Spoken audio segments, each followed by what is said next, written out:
Vivenna presented her coin. 1 bit. That's all. 1 single bit.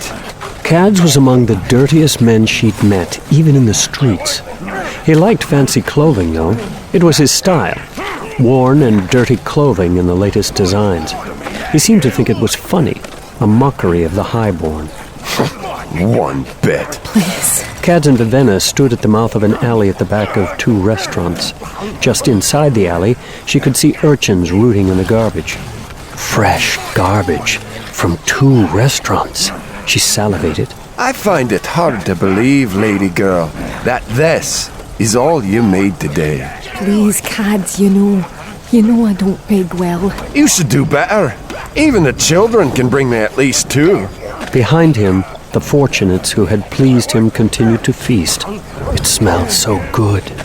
Or maybe that was the restaurants. I haven't eaten in days. Then do better tomorrow. Go on now. My coin.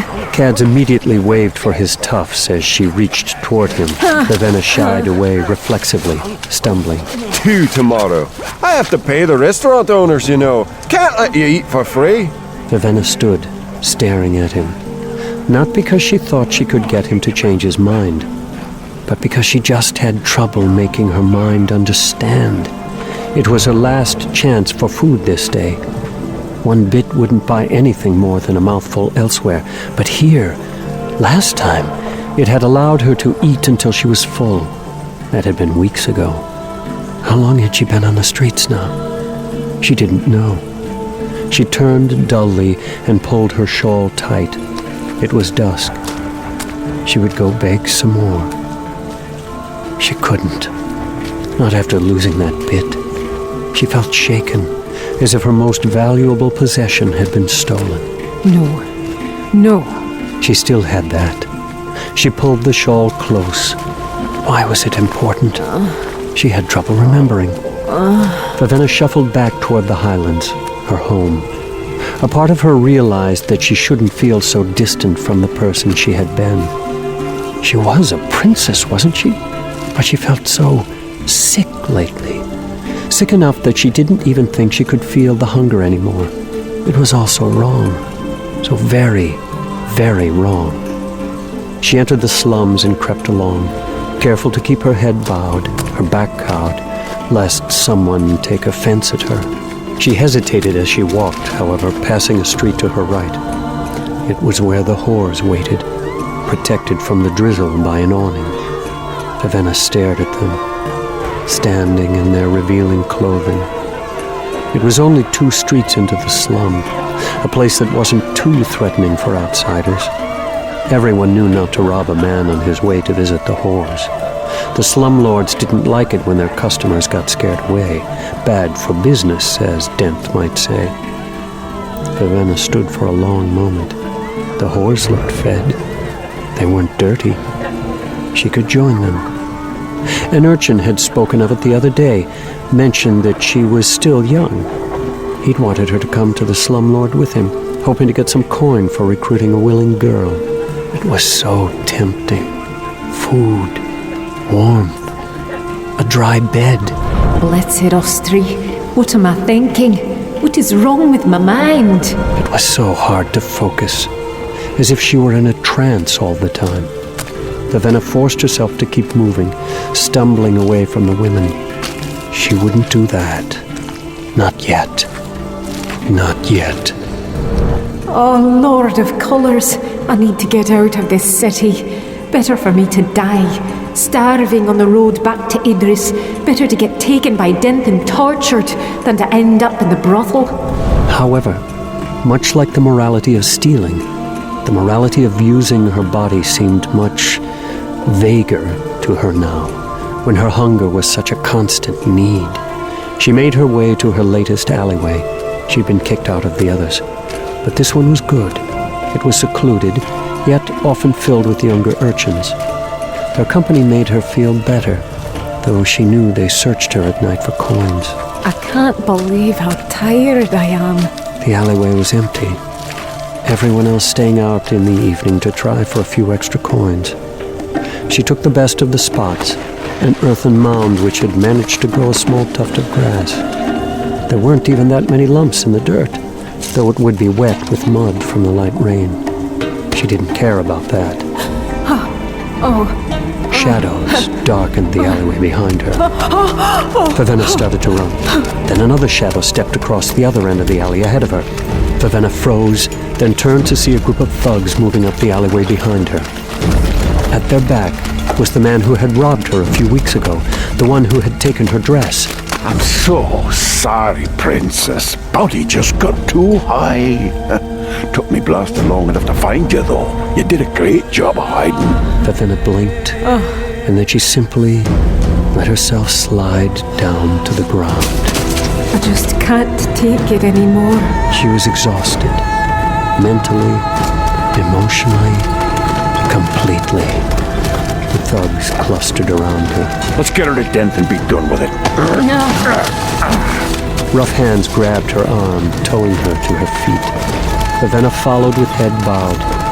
They led her out onto the main street. It was growing dim, but no urchins or beggars made their way toward the alley. I should have realized it was too deserted.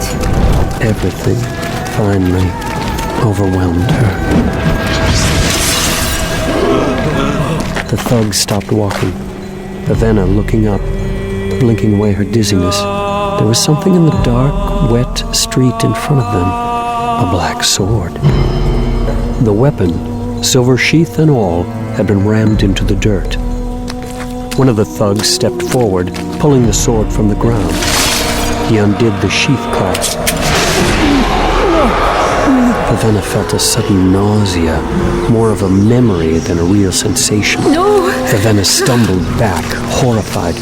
The other thugs, transfixed, gathered up around their friend. One of them reached for the hilt. The man carrying the sword struck. He swung the weapon, sheath and all, into the face of his friend. The black smoke began to twist off the sword, rising from the tiny sliver of blade that was visible. Each of the men scrambled for the sword. The man holding it continued to swing, the weapon hitting with far more force and damage than it should have. Bones broke. Blood began to run onto the cobblestones. The man continued to attack, moving with terrible speed. Vivenna, still stumbling backward, could see his eyes. They were terrified. The thug killed his last friend, the one who had robbed her on that day that now seemed so long ago, by slamming the sheathed sword down against the man's back. By now, the clothing on the sword's wielder's arm had disintegrated, and a blackness like vines growing on a wall had twisted up around his shoulder. Black, pulsing veins that bulged out of the skin. Then he twisted the sword around and rammed it, sheath and all, through his own chest. Oh, Ostri! Vivenna stood alone on a street littered with corpses. A figure descended from a rooftop, lowered by two twisting lengths of animated rope. He landed softly, ropes falling dead. He passed Vivenna, ignoring her, and grabbed the sword. He paused for a moment, then did up the clasp. Vivenna stared dully ahead. Then, numb, she sat down in the street. She didn't even flinch as Vasher picked her up and slung her over his shoulder.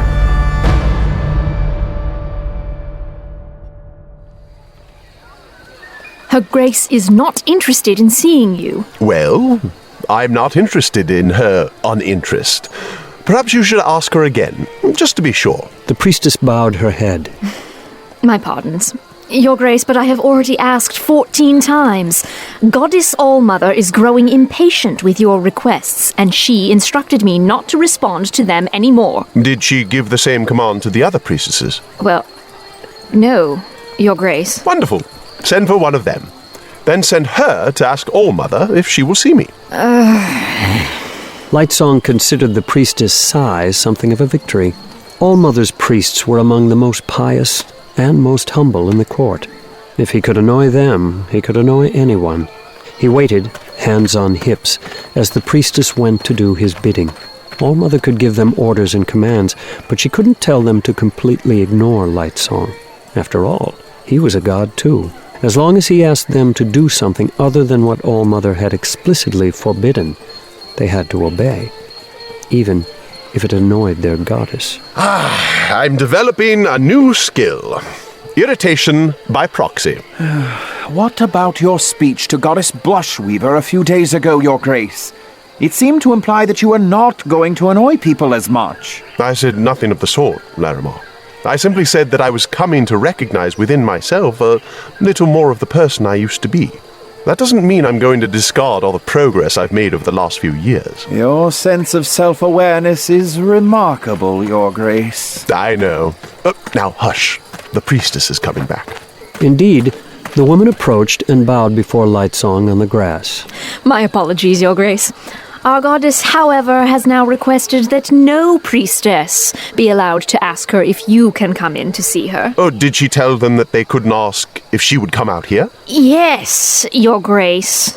And every other phrasing that would imply asking her to come within Your Grace's proximity, or communicate with him by letter, or relay messages from him in any form. She's getting better. Well, I guess there's nothing to be done. Scoot, set up my pavilion here in front of her palace. I'm going to be sleeping here tonight. You're going to do what? I'm not moving until I meet with her. That means staying until she acknowledges me. It's been over a week. If she wants to be stubborn, then I'll prove that I can be equally stubborn. Lightsong eyed the princess. I'm quite practiced at it, you know. Comes from being an insufferable buffoon and all. I don't suppose she forbade you from allowing squirrels into the building? Squirrels, Your Grace? Excellent. Lightsong sat down as his servants erected the pavilion. He pulled the lifeless squirrel from its box and held it forward. Almond grass. This was the new command he'd had his people imprint on the lifeless. Go into the building, search out the returned who lives in it, and run around in circles, squeaking as loudly as you can. Don't let anyone catch you. Oh, and destroy as much furniture as you can. Almond grass. The squirrel immediately jumped off his hand and shot toward the palace. The priestess twisted her head to follow it. The squirrel disappeared into the building, slipping between the legs of a startled guard. What a delightful afternoon it's becoming. Lightsong reached for a handful of grapes as the priestess rushed off after the squirrel. Stop! Somebody stop that squirrel! It won't be able to follow all of those orders, Your Grace. It has the mind of a squirrel, despite the power that breath gives it to obey commands. We shall see. It took longer than he had expected. All-Mother was stubborn, as proved by Blushweaver's complete inability to manipulate her. Several hours passed. He didn't eat or drink very much, so he didn't need to visit the privy. Finally, a frazzled-looking priestess came out of the palace. Her Grace will see you. Oh, that. Do I have to go now? I was so enjoying the afternoon. My lord, Oh, very well then. All-Mother was still in her audience chamber. Lightsong hesitated in the doorway. He frowned to himself. People still waited in a line, and All-Mother sat on a throne at the front of the room. She was stocky for a goddess, and he had always considered her white hair and wrinkled face an oddity within the pantheon. In bodily age, she was the oldest of the gods. It had been a while since he'd come to visit her. In fact, The last time I was here was the night before Colmsir gave up her breath. That evening, 2 years ago, when we shared what would be her last meal. he'd never come back. What would have been the point? They'd only gotten together in the first place because of Colmsir. On most of those occasions, All-Mother had been quite vocal about what she thought of Lightsong. At least she was honest. That was more than he could say for himself. She didn't acknowledge him as he entered. She continued to sit, a little stooped over, listening to the man presenting his petition. He was middle-aged and stood awkwardly, leaning on a walking staff. My children are starving now. I cannot afford the food. I figured if my leg worked, I could go back to the docks. Your faith is commendable. Tell me, how did you lose the use of your leg? A fishing accident, Your Grace. I came down from the highlands a few years back when early frosts took my crops. I took a job on one of the storm runners, the ships who go out during the spring tempests, catching fish when the others remain in the harbour. The accident crushed a barrel against me leg.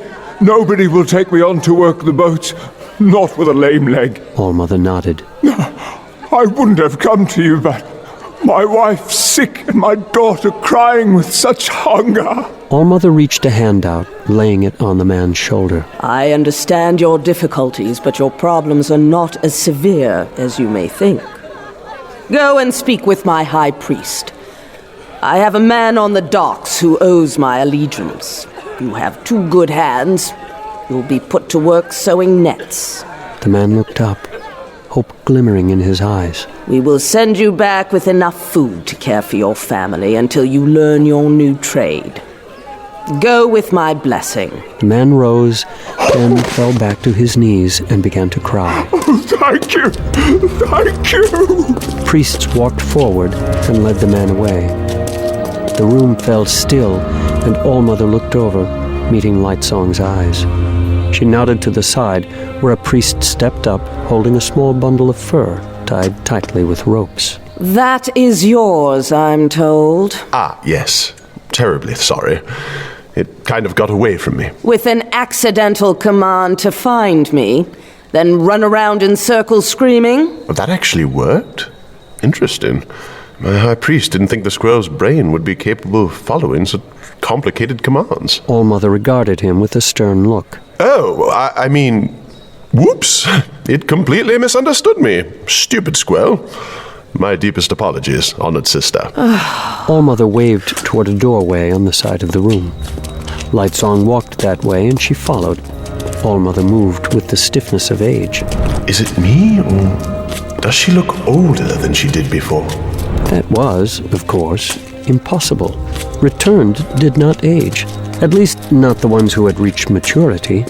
Once they were out of earshot and view of the petitioners, All-Mother grabbed his arm. What in the name of colors do you think you're doing? Well, you wouldn't see me, and... Do you intend to destroy what little authority we have left, you idiot? Already people in the city are saying that the returned are growing weak, that the best of us died years ago. Maybe they're right. If too many of them believe that, then we lose our access to breaths. Have you considered that? Have you considered what your lack of decorum, your flippancy, could cost all of us? Is that the reason for the show, then? Once, the returned didn't just listen to petitions and say yes or no. They would take the time to hear each person who came to them, then seek to help them as best they could. Seems like an awful lot of trouble. We're their gods. Should a bit of trouble deter us? Oh, of course. We wouldn't want to let something as simple as the pains of our people interfere with our leisure time. Why am I even talking to you? All-Mother turned to leave the room. I came to give you my lifeless commands. Blushweaver has control of 2 sets of the commands, which gives her control of half our armies. That worries me. I mean, I trust her as much as I trust any other returned, but if war does come, then she'll quickly become the second most powerful person in the kingdom. Only the God King would have more authority. All-Mother regarded him with an unreadable expression. I figure that the best way to counter her is to have someone else who has 2 sets of commands. Perhaps it will give her pause. Keep her from doing anything rash. Calmseer trusted you. Her one flaw, I must profess. Even goddesses have them, or so it seems. I found it gentlemanly to never point out such things. She was the best of us. She would meet with people all day. They loved her. Bottom line blue. That's my core security phrase. Please take it. I'll tell Blushweaver that you bullied me into giving it to you. She'll be angry at me, of course, but won't be the first time. No, I'm not letting you out of this so easily, Lightsong. What? Can't you feel it? Something is happening in the city. This mess with the Idrians and their slums, the increasingly fierce arguments among our priests. I'm not letting you wiggle out of your part. You were chosen for that place of yours. You're a god like the rest of us, even if you do your best to pretend otherwise. You already have my command, All-Mother. Lightsong shrugged, walking toward a doorway to leave. Do what you will with it. Verdant bells. That's mine. Now 2 of us know both of them. If what you said earlier was true, then it's better that our commands be distributed. You were just calling me a fool. Now you entrust me with command of your soldiers? I must ask, All-Mother, and please think me not rude, but what in the name of colors is wrong with you? I dreamed that you would come. I saw it in the pictures a week ago. All week I've seen patterns of circles in the paintings, all red and gold. Your colors. Coincidence. Someday you'll have to get over your foolish selfishness, Lightsong. This isn't just about us. I've decided to start doing a better job of things. Perhaps you should take a look at who you are and what you're doing. My dear All-Mother. You see, the problem in that challenge is the presumption that I haven't tried to be something other than what I am. Every time I do, disaster is the result. Well, you now have my commands. For better or worse. The aged goddess turned away, walking back toward her room of supplicants. I, for one, am curious to see how you handle them.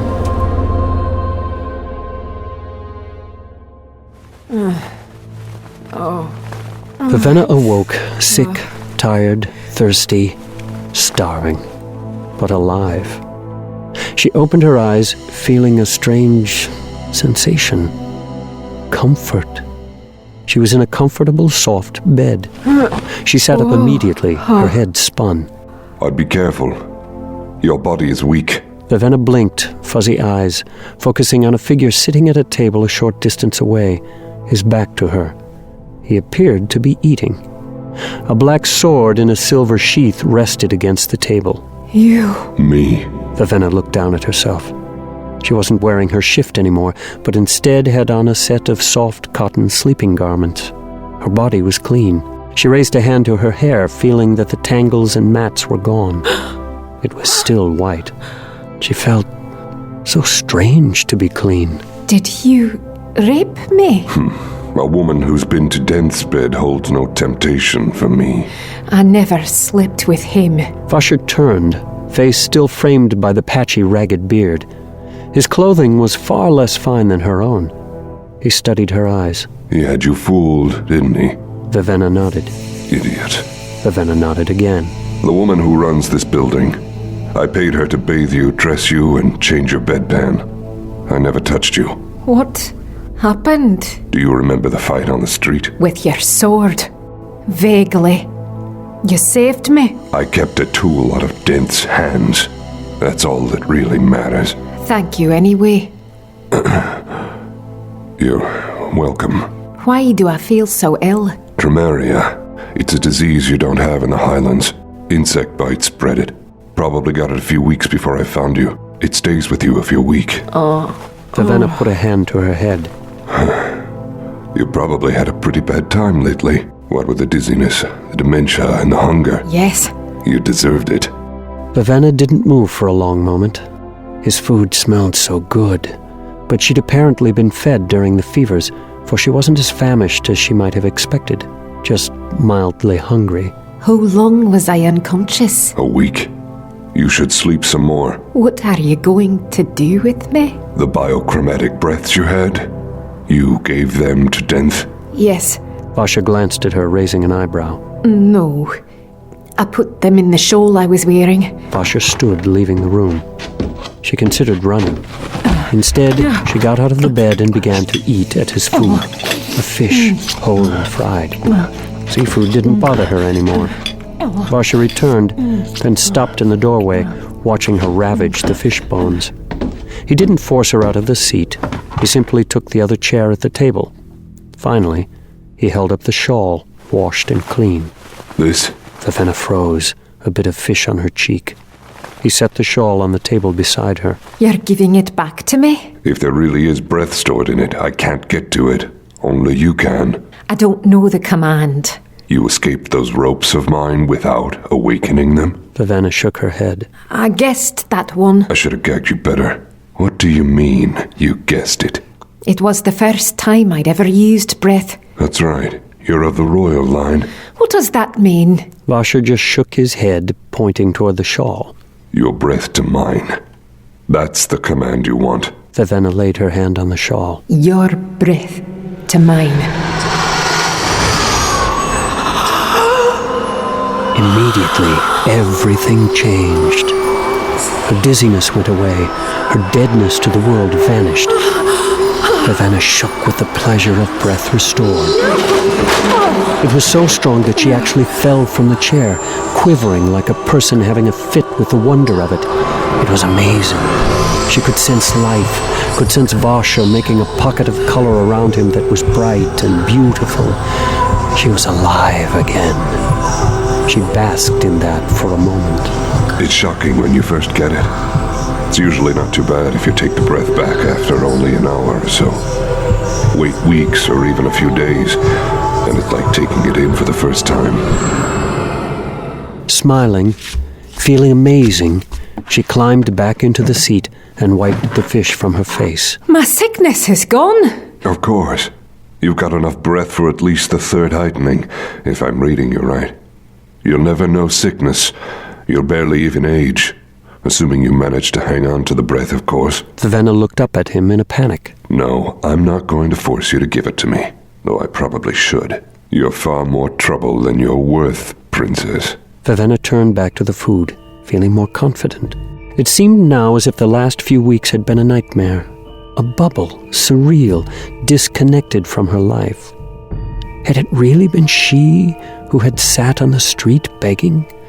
Had she really slept in the rain, lived in the mud? Had she really considered turning to prostitution? She had. She couldn't forget that just because she now had breath again. Had becoming a drab had a hand in her actions?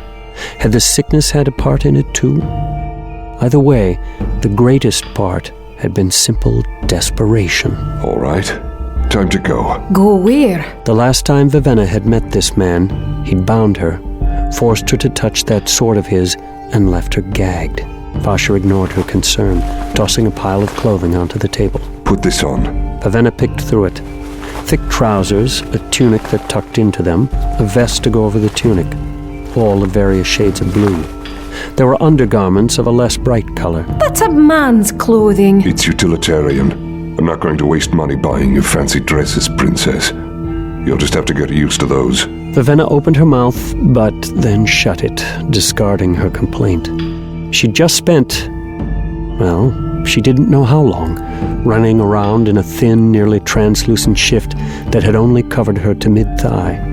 She took the trousers and shirts gratefully. Please, I appreciate this clothing, but can I at least know what you intend to do with me? I have work for you to do. Vivenna thought of the bodies Denth had shown her, and of the men Vasher had killed. You're going to kill again, aren't you? Denth is working towards something. I'm going to block him. Denth was working for me. Or at least he was pretending to. All of those things he did, they were at my command. He was just playing along to keep me complacent. Vivenna flushed, her hair, responding to her mood for the first time since her shock at seeing Parlin dead, turned red. It felt so surreal. 2 weeks on the street. It felt so much longer. But now, suddenly, she was clean and fed, and somehow she felt like her old self again. Part of it was the breath. The beautiful, wonderful breath. She never wanted to be parted from it again. Not her old self at all. Who was she then? Did it matter? You laugh at me, but I was just doing the best I could. I wanted to help my people in the upcoming war, fight against Halandren. Halandren isn't your enemy. It is! And it is planning to march on my people. The priests have good reason for acting as they do.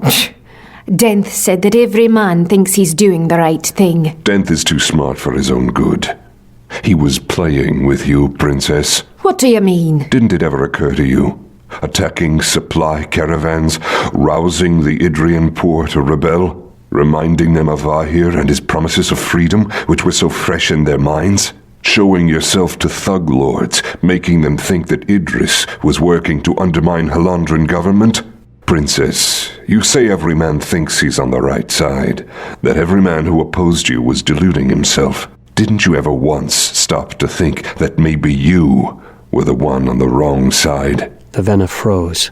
Denth wasn't working for you. He wasn't even pretending to. Someone in this city hired him to start a war between Idris and Halandran. And he spent these last few months using you to make it happen. I'm trying to figure out why, who's behind it, and why would a war serve them? Vivenna sat back, eyes wide. It couldn't be. He had to be wrong. You were the perfect pawn. You reminded the people in the slums of their true heritage, giving Denth someone to rally them behind.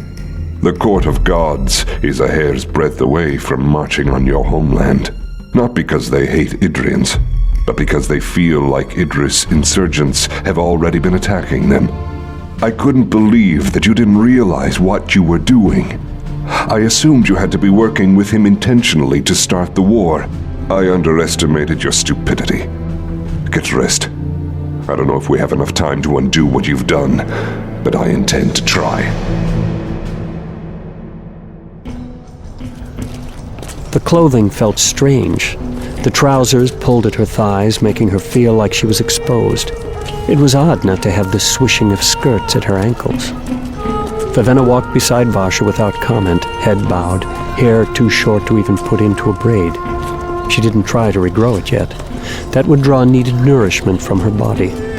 They passed through the Idrian slum, and Vivenna had to fight to keep herself from jumping at every sound, looking over her shoulder to see if someone was following her. Was that an urchin wanting to steal the money she'd begged? Was that a group of thugs wishing to sell her to Denth? Were those shadows, gray-eyed, lifeless, come to attack and slaughter? They passed a waif beside the road, a young woman of indeterminable age, but with a soot-covered face and bright eyes that watched them. Vivenna could read the hunger in those eyes.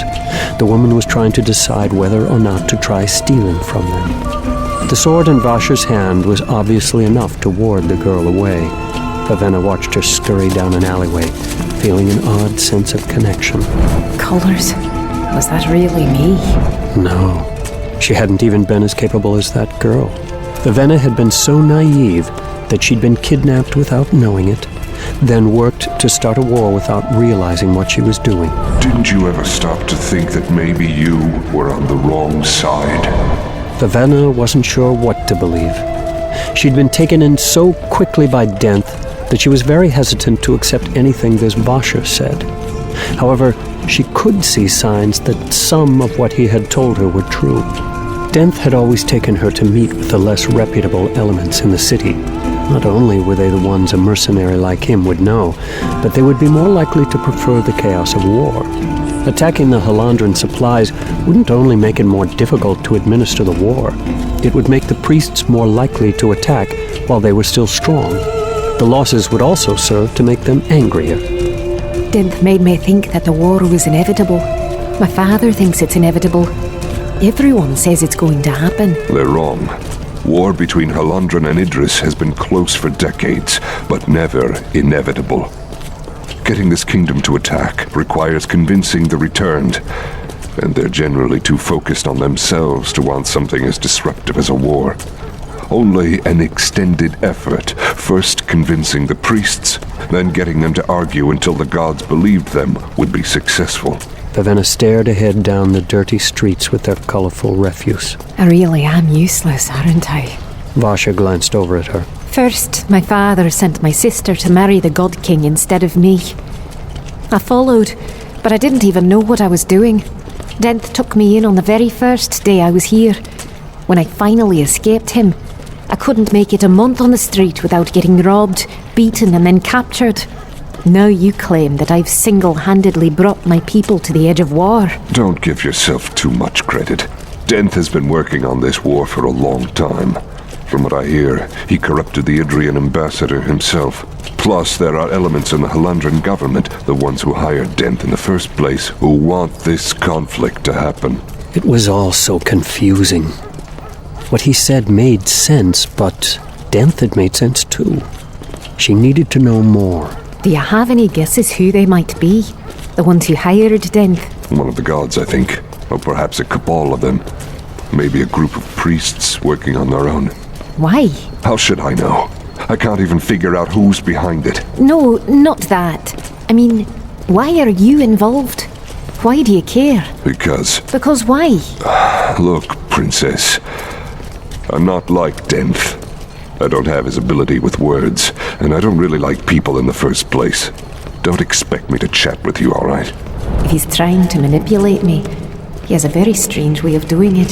Their destination turned out to be a rundown building on the corner of a rundown intersection. Vasha grabbed her arm as she stood there, then pulled her up to the door.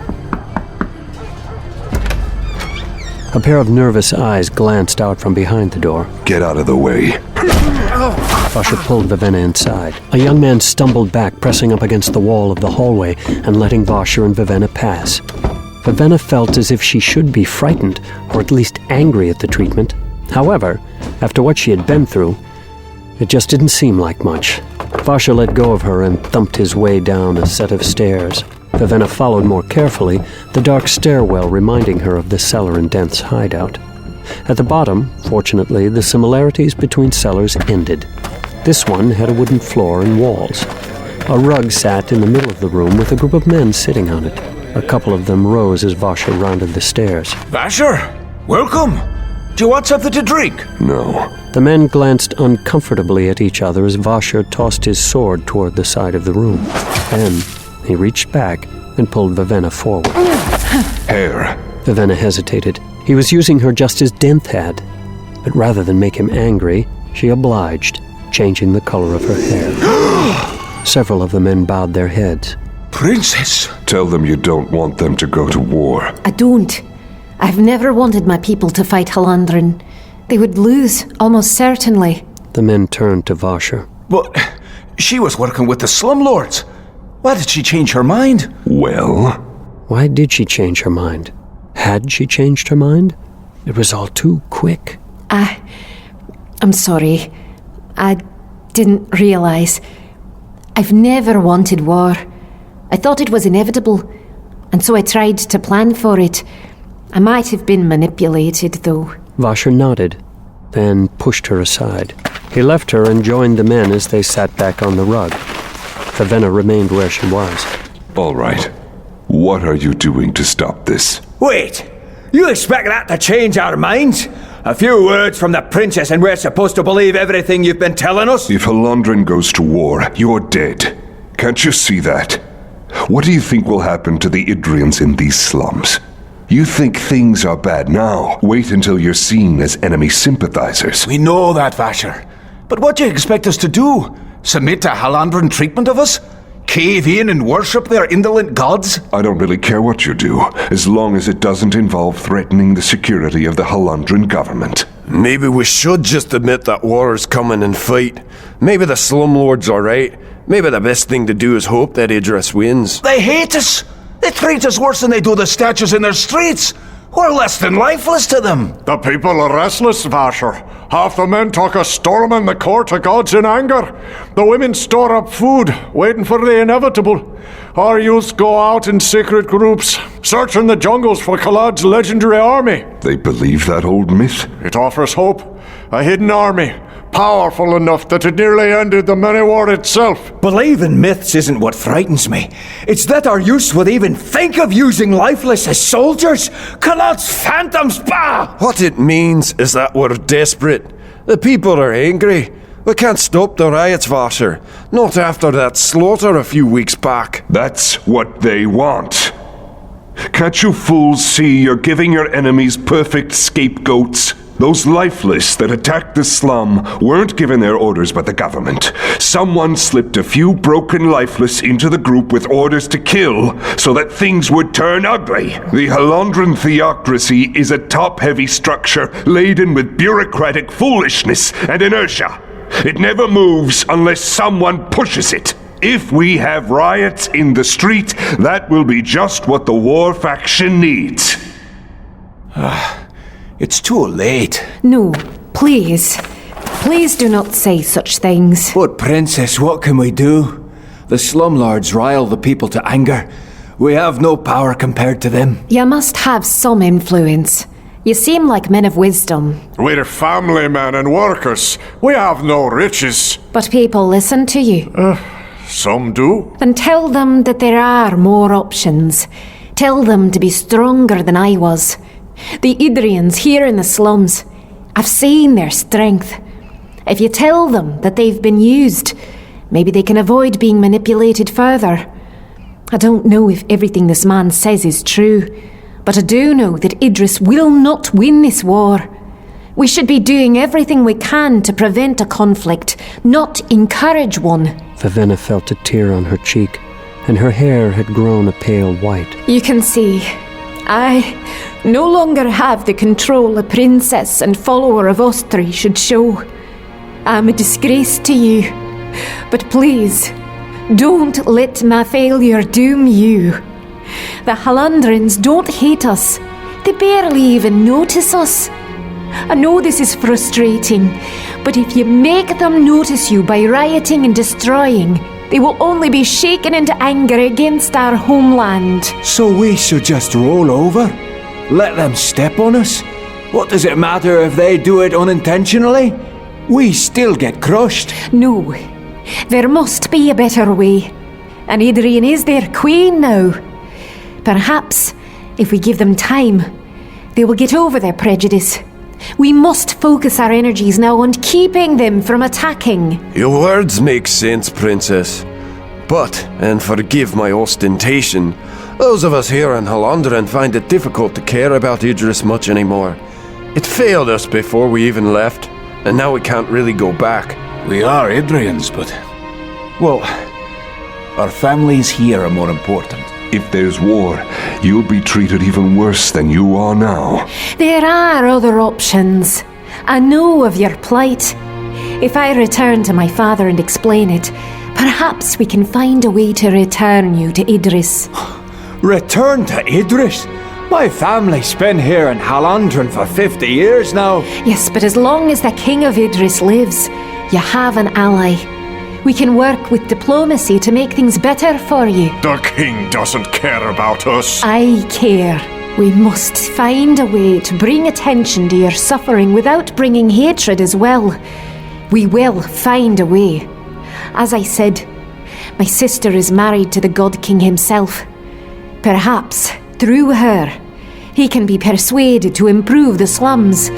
Not because he's afraid of the violence our people might cause, but because of the pity he feels for their situation.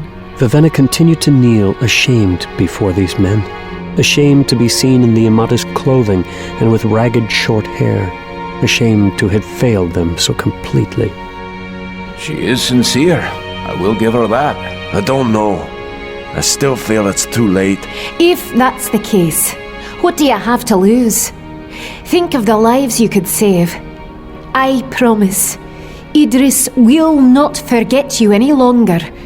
If you make peace with Halandren, I will ensure that you are seen as heroes back in our homeland. Heroes, eh?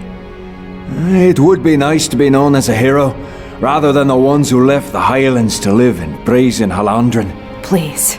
I'll see what I can do. As will I. And I. And I. The men stood, shaking hands with Vasher. Vivenna remained kneeling as they left. Eventually, the room was empty save for her and Vasher. He sat down across from her. Thanks. I didn't do it for you. Get up. Let's go. I want to meet with someone else. Why should I do as you tell me? How do I know that you're not just using me, lying to me, like Denth did? You don't know. Vasher went to recover his sword from the corner. You'll just have to do what I say. Am I a prisoner then? Look, we both agree that war is bad for Idris. I'm not going to take you on raids or make you meet with slum lords.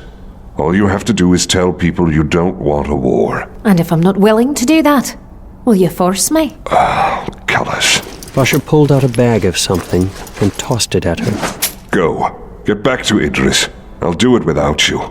Vivenna just continued to sit, staring. He began to walk away. Denth used me, And the worst part is, I still feel like this must all be just a misunderstanding. I feel that he's really my friend, and that I should go to him and find out why he did what he did. Maybe we're all just confused. But then I remember the things I saw him do. My friend Parlin is dead. Other soldiers sent by my father, stuffed in sacks. I'm so confused. You're not the first one he's taken in, Princess. Denth, he's a subtle one. A man like him can be evil to the core, but if he is charismatic and amusing, people will listen to him. They'll even like him. I'm not like that. I have trouble talking. I get frustrated. I snap at people. It doesn't make me very popular. But I promise you that I won't lie to you. I want to stop this war. That's all that really matters to me right now. I promise you. I am willing to help, assuming it doesn't involve anything more than telling others that I wish to keep Idris from harm. Good enough. Do you really think we can do it? Stop the war? Maybe. Assuming I can keep myself from beating the colors out of all these Idrians for acting like idiots. There are more places like this. I would show you to the people there. All right. There won't be many people at each meeting. I don't have dense connections, and I'm not friendly with important people. The ones I know are workers. We'll have to go visit the dye vats, perhaps even some of the fields. I understand. And so, I begin again. I can only hope that this time I'm on the right side.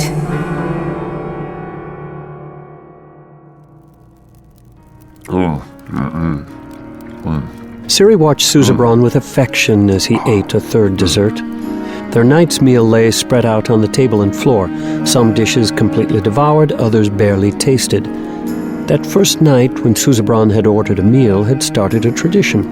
Now, they ordered food every night, though only after Ciri did her act for the listening priests.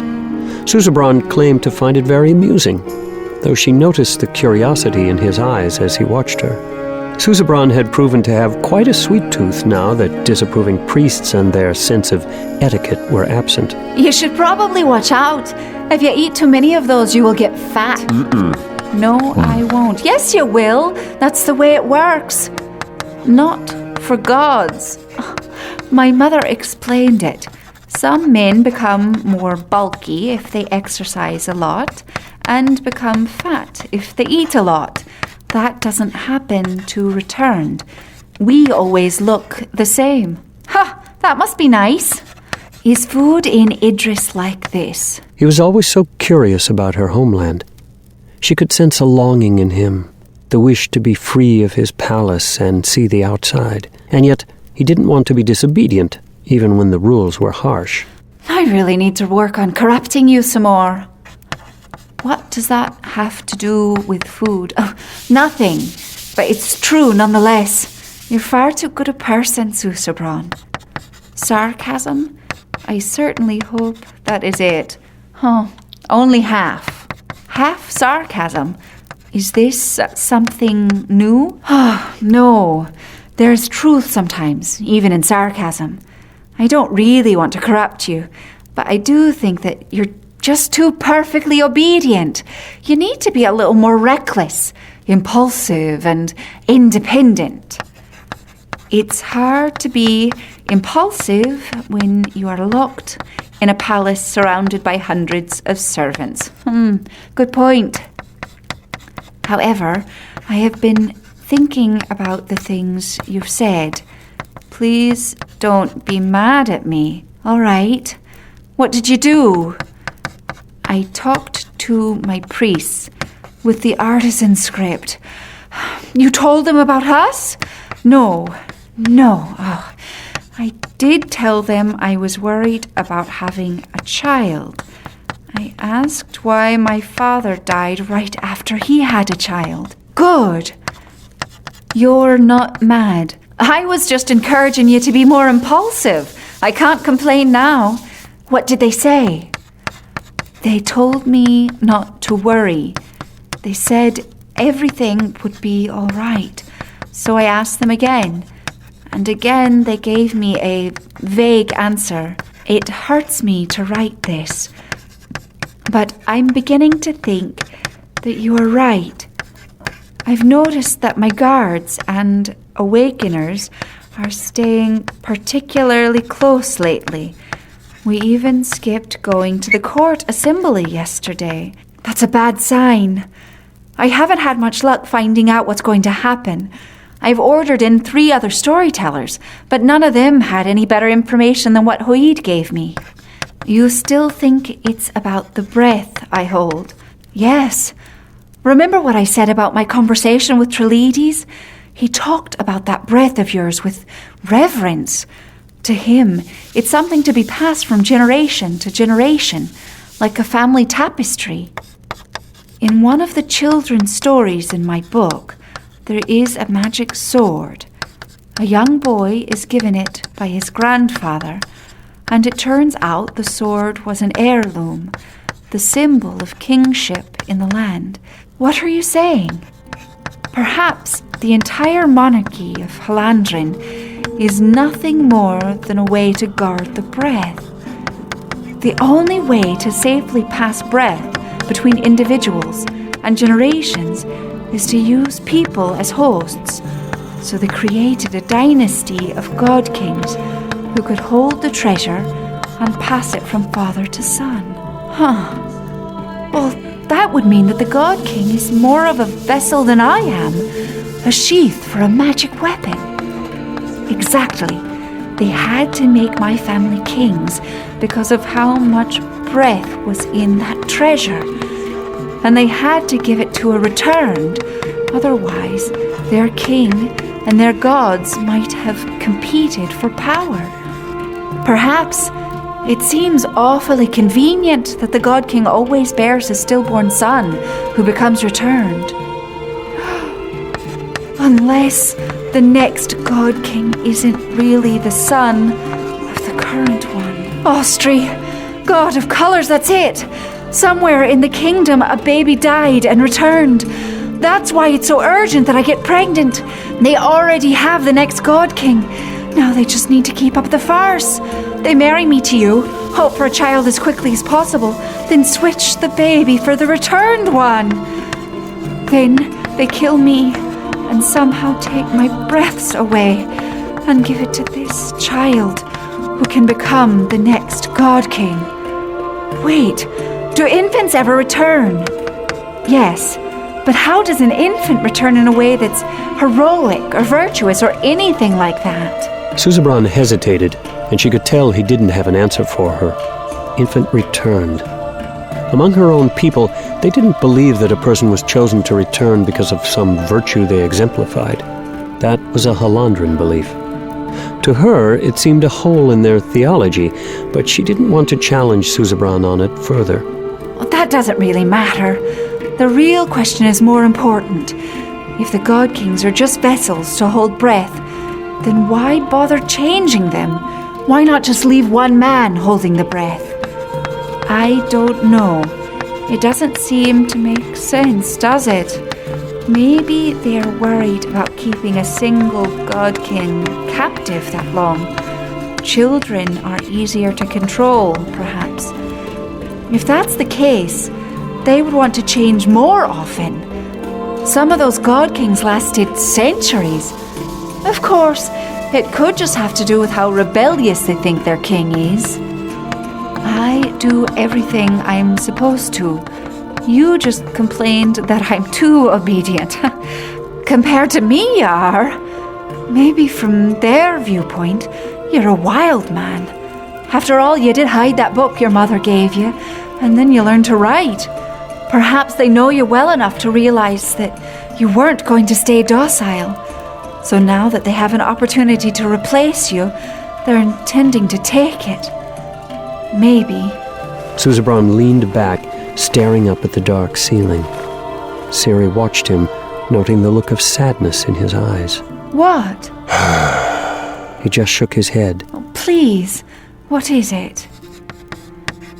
If what you say is true, then the woman who raised me was not my mother. I would have been born to someone random out in the countryside. The priests would have taken me once I returned, then raised me in the palace as the son of the god king they'd just killed. Seeing him in pain made her insides twist. Ciri moved around the blanket, sitting beside him, putting her arms around him and resting her head on his arm. She's the only person to have shown me real kindness in my life. The priests, they revere me and care for me, or at least I assume that they did. However, they never really loved me. Only my mother did that. And now, I'm not sure I even know who she is. If she raised you, she's your mother. It doesn't matter who gave birth to you. Susebron didn't respond to that. Maybe she was your real mother. If they were going to bring you to the palace in secret, they might as well bring your mother too. Who better to care for you? Perhaps you are right. Though it now seems suspicious to me that she would die as she did. She was one of the few who could have told me the truth. This seemed to make him even more sad, and Ciri pulled him closer, laying her head on his chest. Please, tell me of your family. Oh, my parents were often frustrated with me, but they did love me, do love me. They just wanted me to do what they thought was right. And, well, the more time I spend in Halandren, the more I wish I had listened to them, at least a little bit. Ridger was right above me. I was always getting him into trouble. He was the heir, and I had him thoroughly corrupted, at least until he got old enough to appreciate his duties. He's a little like you, very kind-hearted, always trying to do what is right. He didn't eat as many sweets, though. Susebron smiled faintly, squeezing her shoulder. Then there was Fafin. I didn't really know her that well. She joined a monastery when I was still quite young, and I was glad. It's seen as a duty in Idris to provide at least one child for the monasteries. They're the ones who grow the food for the needy and take care of things that need to be done around the city. Pruning, washing, painting, anything to be of service. A little like a king, living a life to serve others. Sure, only they don't get locked up and they can stop doing it if they want. Either way, I'm glad it was Fafin and not me. I would have gone crazy living as a monk. They have to be pious all the time and are supposed to be the least ostentatious in the city. Not a good match for your hair, definitely. Though it's stopped changing colours so often lately, I've had to learn to control it better. People can read me too easily by it. Here. Ciri changed it from black to yellow, and he smiled, running his fingers through its lengthy locks. After Fafin, there's just the eldest, Vivenna.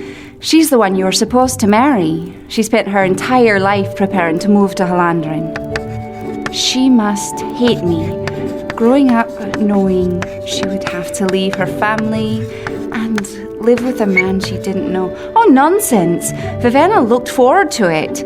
I don't think she can feel hatred. She's always just calm and careful and perfect. Oh, I sound bitter, don't I? I don't mean to. I really do love Vivenna. She was always there, watching out for me. But it seemed to me that she made too many efforts to cover up for me. My big sister pulling me out of trouble, scolding me calmly, and then seeing that I wasn't punished as much as I should have been. They're all probably at home right now, worried sick about me. You sound like you're worried about them. I am. I've been listening to the priests argue in the court. It doesn't sound good, Seb. There are lots of Idrians in the city, and they're being very reckless. The city guard was forced to send troops into one of the slums a few weeks back. That isn't helping reduce tensions between our two countries. Susebron didn't write a response, but instead wrapped his arm around her again, pulling her close. It felt good to be held against him. Very good. I was wrong, you know. About what? About one of the things I said earlier. I wrote that my mother was the only person to ever show me love and kindness. That's not true. There's been another. You didn't have to show me kindness. You could have hated me for taking you from your family and your homeland. Instead, you taught me to read, befriended me, loved me. Susebron stared at her. She stared at him. Then, hesitant, he leaned down and kissed her. Oh, dear. A dozen objections popped into Ciri's head. She found it difficult to move, to resist, or to do anything other than kiss him back. She felt hot. She knew that they needed to stop, lest the priesthood get exactly what they were waiting for. She understood all of these things, yet those objections began to seem less and less rational as she kissed him. Susebron paused, obviously uncertain what to do next. Ciri looked up at him, then pulled him down to kiss him again, feeling her hair bleed to a deep, passionate red. At that point, she stopped caring about anything else. Susebron didn't know what to do. Ciri pulled off her shift. I need to get better at controlling my impulses. Some other time.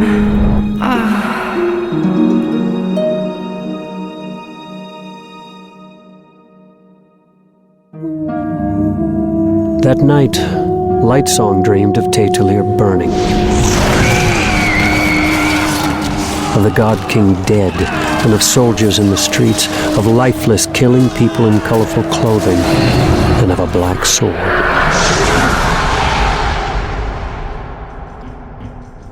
Vivenna choked down her meal.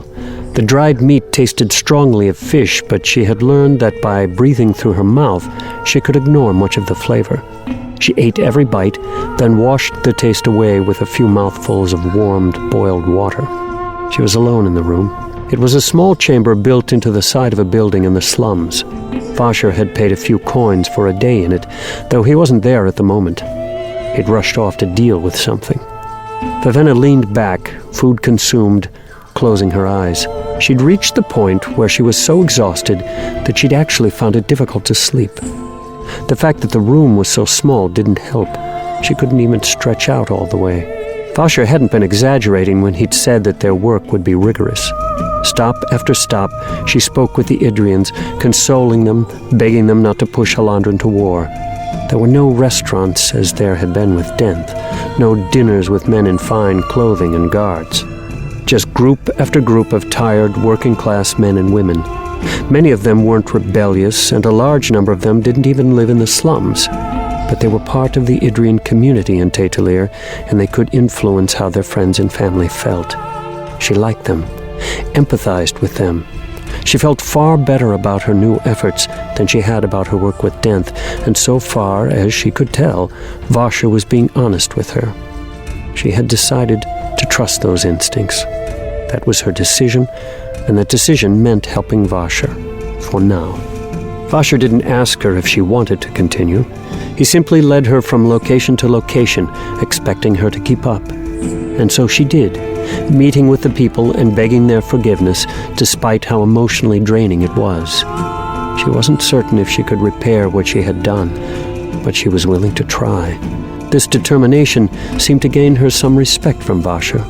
It was much more reluctantly given than Denth's respect had been. Denth was fooling me the entire time. It was still hard to remember that fact. Part of her didn't want to. She leaned forward, staring at the bland wall in front of her in the box-like room. It was a good thing that she'd been working herself so hard lately. It kept her from thinking about things, discomforting things. Who was she? How did she define herself now that everything she'd been and everything she'd tried had collapsed around her? She couldn't be Vivenna, the confident princess, anymore. That person was dead, left behind in that cellar with Parlin's bloody corpse. Confidence had come from naivete. Now, she knew how easily she had been played. She knew the cost of ignorance, and she had glimpsed the grim truths of real poverty. Yet, she also couldn't be that woman. The waif of the streets, the thief, the beaten-down wretch. That wasn't her. She felt as if those weeks had been a dream, brought on by the stress of isolation and trauma of her betrayal, fueled by becoming a drab and being suffocated by disease. To pretend that was the real her would be to parody those who truly lived on the streets, the people she'd hidden among and tried to imitate. Where did that leave her? Was she the penitent, quiet princess who knelt with bowed head pleading with the peasants? This too was partially an act. She really did feel sorry. However, she was using her stripped pride as a tool. That wasn't her. Who was she? Vivenna stood up, feeling cramped in the tiny room. The neighborhood outside wasn't quite a slum, but it wasn't rich either. It was simply a place where people lived. There were enough colors along the street to be welcoming, but the buildings were small and held a number of families each. She walked along the street, careful not to stray too far from the room Vasher had rented. She passed trees, admiring their blooms. Who was she really? What was left when one stripped away the princess and the hatred of Halandren? She was determined. That part of her she liked. She'd forced herself to become the woman she needed to be in order to marry the God King. She'd worked hard, sacrificing, to reach her goal. She was also a hypocrite. Now she knew what it was to be truly humble. Compared to that, her former life seemed more brash and arrogant than any colorful skirt or shirt. She did believe in Austri. She loved the teachings of the 5 visions, humility, sacrifice, seeing another's problems before your own. And she was beginning to think that she, along with many others, had taken this belief too far, letting her desire to seem humble become a form of pride itself. She now saw that when her faith had become about clothing instead of people, it had taken a wrong turn. She wanted to learn to awaken. Why? What did that say about her? That she was willing to accept a tool her religion rejected just because it would make her powerful? No, that wasn't it. At least she hoped it wasn't it. Looking back on her recent life, she felt frustrated at her frequent helplessness. And that felt like part of whom she really was. The woman who would do anything to be sure she wasn't helpless. That was why she'd studied so hard with the tutors in Idris. That was also why she wanted to learn how to awaken. She wanted as much information as she could and wanted to be prepared for the problems that might come at her. She wanted to be capable. That might be arrogant, but it was the truth. She wanted to learn everything she could about how to survive in the world. The most humiliating aspect of her time in Tate Talir was her ignorance. She wouldn't make that mistake again. She nodded to herself. Time to practice then.